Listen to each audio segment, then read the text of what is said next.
Meron ako dito mga dikit-dikit na beads. So, kailangan nating paghiwa-hiwalayin. Meron ako dito dalawang nabiling bead separator. So, tingnan natin kung alin ang mas magaling. So, ito muna unahin natin sa orange up ko nabili. Let's see kung effective. Ayan, nilagay ko na ang mga beads natin na dikit-dikit. And then, pinulong ko muna.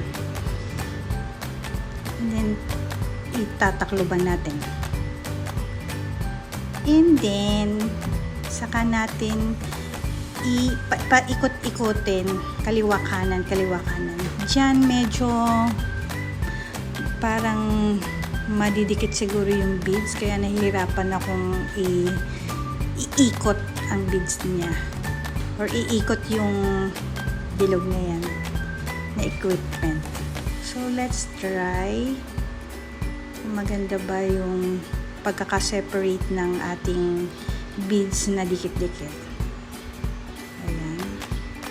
After ilang seconds, yan na po ang ating beads na na-separate. Okay ba? So next, ito po ay galing kay Miss Cheng Craft and Arts. Ganyan naman po yung itsura niya. Iba sa una, diba? Kung napapansin nyo. So naglagay din po ako dyan. Ayan. So try natin kung anong result. Ganun din, pinaikot-ikot ko din siya. Kaliwa kanan. Ito medyo hindi medyo maluwag ang pagkakaano natin. Maluwag yung mabilis lang. Mabilis ko lang napaikot.